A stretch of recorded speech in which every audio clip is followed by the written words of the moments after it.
Amigos da memória, hoje é um dia especial. Portugal atravessa o Atlântico e vem contar histórias aqui no Grande ABC no Brasil. E nós recebemos com muita alegria um historiador português que traz novas informações sobre a nossa América. Será que realmente a América do Norte foi descoberta em 1492? Será que é verdade que o Cristóvão Colombo nem era italiano? E o João Ramalho? Vamos falar de João Ramalho?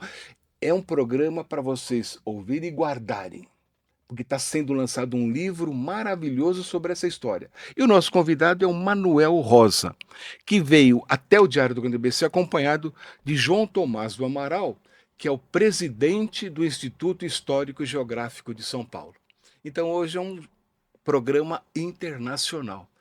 Manuel Rosa, é verdade tudo isso? Que, olha, 1494, D. João II e o Segundo Segredo do Brasil, pela Caravelas Editora, um livro que está sendo lançado agora, está fresquinho, que vocês devem procurar. E que é um dos 20 livros da sua produção? Já há alguns 20, sim. Primeiro de tudo, muito obrigado pelo convite para estar aqui. Bom dia, São Paulo, bom dia, Brasil. E agradeço muito a oportunidade de vir cá falar sobre o meu trabalho, de pesquisa, que já são 35 anos. Eu levo 35 anos a investigar a vida de Cristóvão Colombo, provar que era quase tudo falso, nem o nome dele era Colombo, era Colombo. E dessa investigação saiu um segredo que prova que o Brasil já estava descoberto antes de 1493. E é isso que o 1494, Dom João II, o Segredo do Brasil, traz. 1494 é o ano em que Dom João II utilizou o Segredo do Brasil para construir o Tratado de Tordesilhas. Eu entrei no seu site e eu entendi apresentação bem jornalística. Você coloca lá, se 1500 foi o anúncio, 1494 foi a conquista. Exatamente. E antes de 1493 foi a descoberta. E por que isso foi mantido em segredo? Esse é o verdadeiro segredo, não? É muito fácil, eu podia explicar aqui com muitos pormenores, mas basicamente Portugal entrou em descobertas do Atlântico já com o rei Dom Dinis em 1317, mais ou menos. Tentaram conquistar as Canárias já em 1330. Quando esse segredo foi revelado pelos italianos, o Papa doou a conquista das Canárias a um espanhol, porque os Papas tinham uma advertência com os reis de Portugal, uma resistência, vou dizer assim. Então, quando esse segredo das Canárias veio ao público e o Papa tirou a conquista a Portugal, o segredo foi ainda mais reforçado em Portugal para proteger as descobertas. Simples assim. Sim. Porquê? Porque Portugal era e é um país muito pequeno. Eles tinham 1 milhão de habitantes em 1500. 1 milhão de habitantes, como eu sempre explico, se metade dessa gente era mulheres que não conquistavam, não andavam a lutar, e ficava 500 machos, 500 mil machos, desses 500 mil se eram velhos e rapazes, deixava 250 mil homens para poder fazer qualquer coisa de conquista e proteger o reino, que é basicamente 2 estádios de futebol de gente. Então, eles, como não tinham a força para poder controlar o território que eles descobriam, eles utilizaram o segredo para controlar essas descobertas.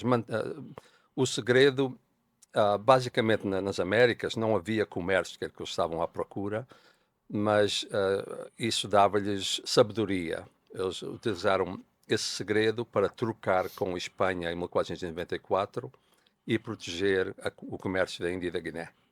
A sua pesquisa pode significar uma nova listagem de efemérides.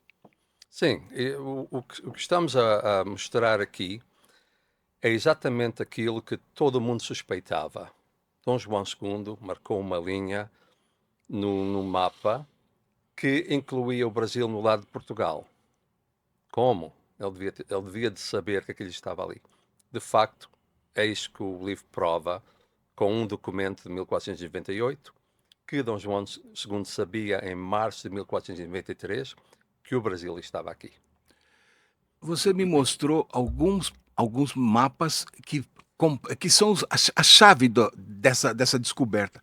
Vamos mostrar para o nosso telespectador? Sim. Na página. Página 130 do livro, temos um Sim. mapa de 1424, que já mostra a parte do Canadá, dos Estados Unidos e a Flórida. Este mapa foi mantido, foi descoberto em 1953, desculpa, 530 anos mais ou menos esteve escondido. Este mapa é feito por um italiano, e aqui é uma coisa que eu gostava de explicar.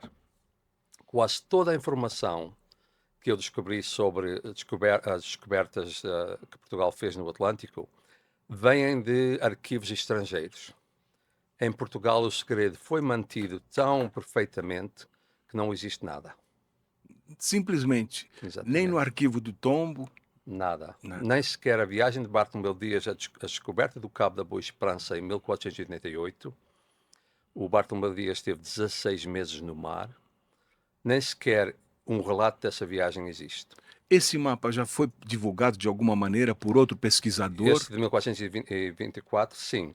Este mapa, quando veio à luz em 1950, Armando Cortesão foi chamado para ir investigar o mapa e ele escreveu sobre esse mapa em 1953. Esse é um mapa. Há uma segunda ilustração a respeito? Há uma segunda ilustração. Este livro é a edição brasileira, foi publicado em Portugal em 2024. Entretanto, eu recebi alguns comentários de leitores que tinham um pouco de confusão em entender o que eu estava explicando. Então, eu modifiquei a imagem que está na página 132, que mostra como aquele mapa, o território naquele mapa são de facto a Flórida e a Nova Escócia e parte dos Estados Unidos, desde a Carolina do Norte até Nova York. Portugal já tinha chegado à Flórida, a Nova York e à Nova Escócia em 1424. Muito bem. Esse livro, Dom João II e o Segredo do Brasil, pela Caravelas Editora, acaba de ser lançado. Se 1500 foi o anúncio, 1494 foi a conquista.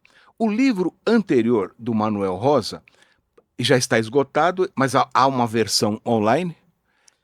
Portugal chegou, Colombo português, novas revelações. O homem que enganou os reis espanhóis e serviu o genial rei Dom João II. Aí tem o genial e tem o enganador. Discorre um pouquinho sobre isso. Esse livro foi de 2010. Um novo livro que chama-se Portugal e o Segredo de Colombo inclui essa informação e novos detalhes que eu descobri depois de 2010. Espero que esse livro seja publicado também pela Caravelas o ano que vem, Portugal e o Segredo de Colombo. E o livro Colombo Português Novas Revelações, o genial, a pessoa que enganou os reis católicos, serviu Dom João II, porque a viagem de 1492 não foi uma viagem de descoberta, foi uma viagem de propaganda.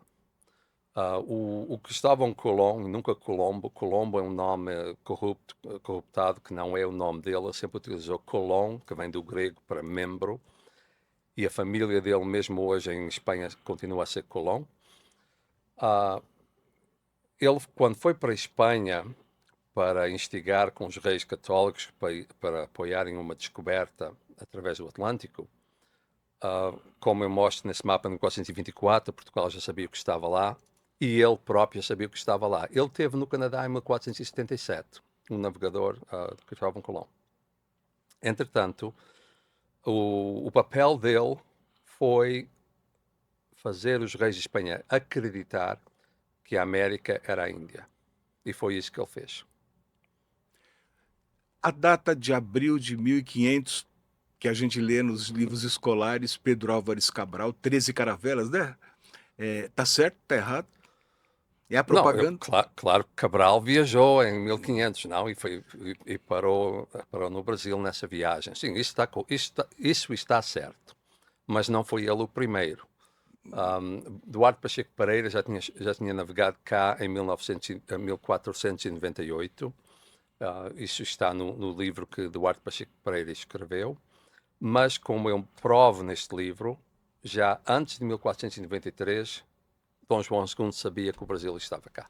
O João Ramalho, nessa história, ele já estava por aqui ou veio depois? Era degradado ou não era? O João Ramalho, vou ter que deixar aqui o amigo João Amaral falar. Eu não. Eu tenho focado tanto em 35 anos em desvendar esta história falsa do Colombo que não tenho focado nas outras Então, personagens. João Tomás do Amaral, como é que você conheceu, teve o primeiro contato com Manuel Rosa?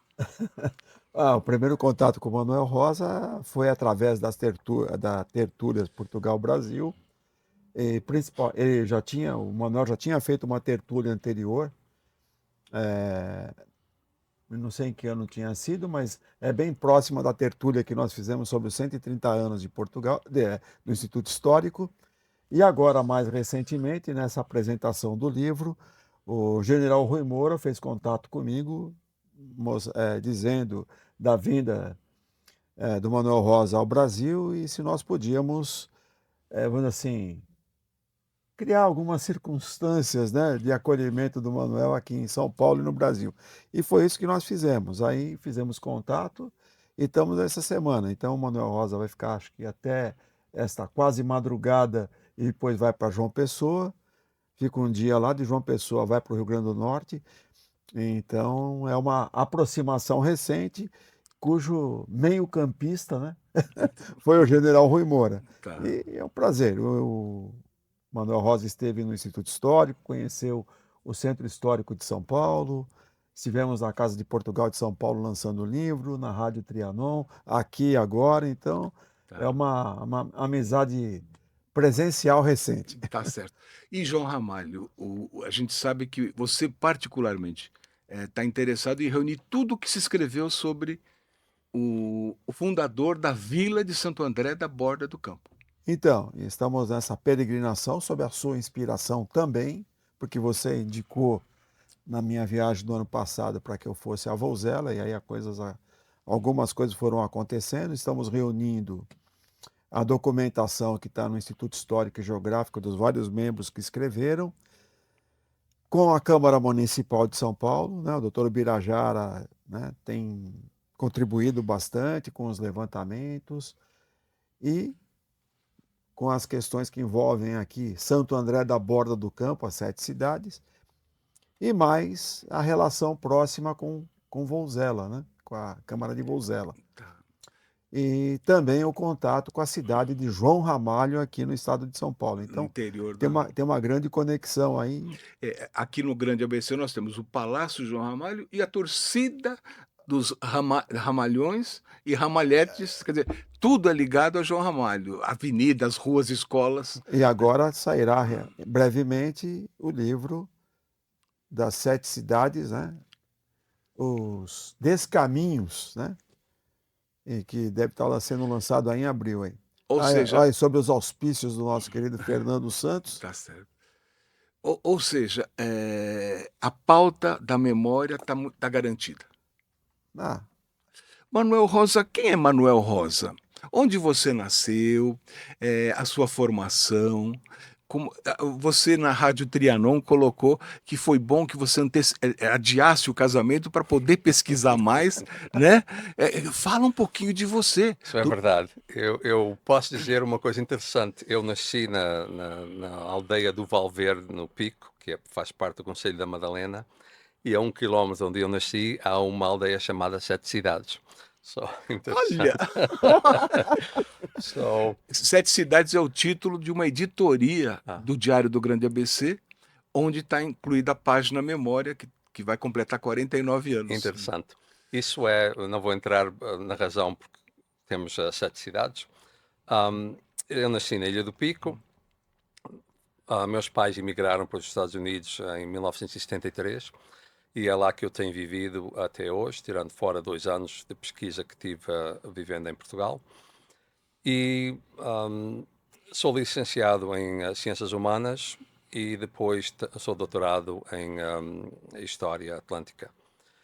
E tenho levado 35 anos a investigar Cristóvão Colomb porque em 1991 os Estados Unidos estavam preparando festejar o aniversário de 1492. E então estava todo mundo a publicar livros sobre Colomb. E eu trabalhei num livro que era uma tradução de português para inglês, e nesse livro dizia que o navegador tinha-se casado com a filha do capitão de Porto Santo, em 1479, quer dizer, quase 15 anos antes de ser famoso. Eu disse logo, temos aqui o marido errado ou a mulher errada. E foi assim que eu iniciei a pesquisa, e depois de 10 anos de pesquisar, eu tinha provas concretas que a história era falsa. Depois levou-me mais uns 10 anos a averiguar o que seria a história correta, que é muito difícil, porque o navegador, o Cristóvão Colomb, de facto era um 007 em Espanha. O trabalho dele era mesmo enganar os espanhóis, coisa que ele fez. Ao mesmo tempo, ele enganou o mundo inteiro. E como Portugal estava a encobrir as pelgadas dele, a Corte de Portugal ajudou a encobrir essa história, e isso é quase impossível de chegar ao fim da história. Mas eu tenho um novo livro que vai sair em Portugal agora em junho, que tem um título provisório de Escondido à Vista de Todos, o livro do fim, e espero que esse seja o último livro sobre a identidade do navegador. Tá bom. É isso. Pesquisadores da região falam, puxa, temos que ir para Portugal para conhecer a história de João Ramalho, da Vila de Santo André da Borda do Campo.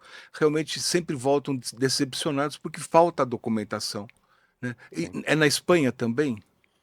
Na Espanha também. Em Espanha, quando ele muda-se para a Espanha em 1484, ele assume esta nova identidade de Cristóvão Colomb. E em Espanha, eles têm a cautela de nunca lhe chamar português, exceto num recibo de pagamento, onde eles lhe chamam português, mas deixam um nome em branco, deixam um espaço para preencher o nome mais tarde.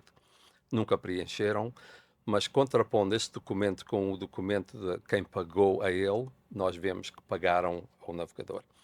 E então eles chamavam-lhe estrangeiro e sempre tiveram a cautela de nunca dizer de onde é que ele veio, nem quem era a linhagem dele, nem os pais, nem os antepassados.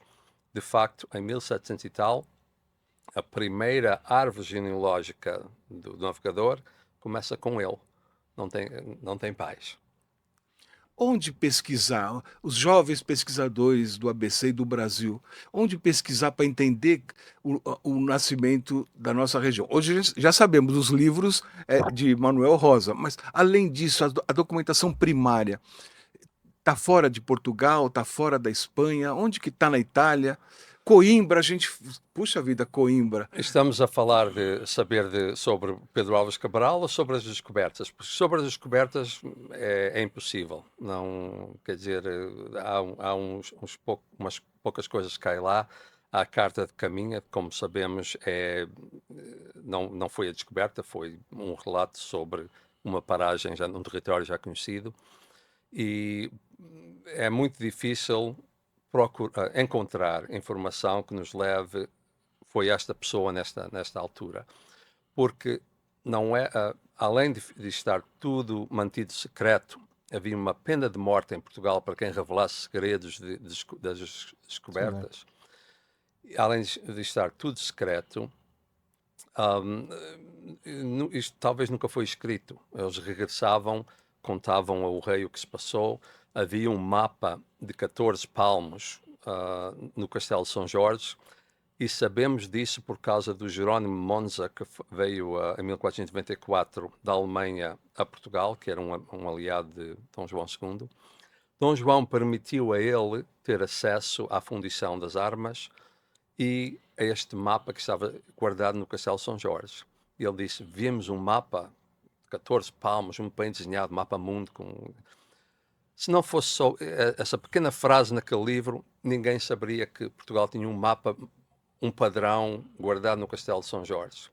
Não há documentação nenhuma em Portugal. Talvez seja interessante o Manuel conversar sobre os 20, 23 almirantes genoveses Pode ser. que, de uma maneira ou de outra, comandavam Sim, sim. a marinha portuguesa na época, né? Pode ser. Em 1317, Dom Dinis organizou a Marinha Portuguesa, a marinha mais antiga organizada do mundo, Marinha Portuguesa. Contratou um Manuel Pisigano da Génova para vir para Portugal e comandar a marinha. Em Portugal chamou-se Manuel Peçanha. E o contrato dizia que eles deviam manter os segredos do rei e que ele tinha que ter sempre 20 capitães genoveses na marinha. Quer dizer, eram 21 genoveses que começaram a ajudar o rei em ir em missões secretas, e é assim que nós temos estes relatos estrangeiros, porque eles, quando regressavam à Itália, não tinha a pena de morte lá. Se não fosse, não sabíamos nada. João Tomás do Amaral, nas suas despedidas, aquela câmera sua, como participar do Instituto Histórico e Geográfico de São Paulo, uma entidade que vem do século XIX, né? Então, Ademir, é um prazer estar aqui junto consigo e com o Manuel e participar do Instituto Histórico, estar atento ao nosso site, às nossas divulgações. Em geral, temos 2 atividades no auditório, né? E também, coincidentemente, mais recentemente, nós tivemos 4 atividades no mesmo dia.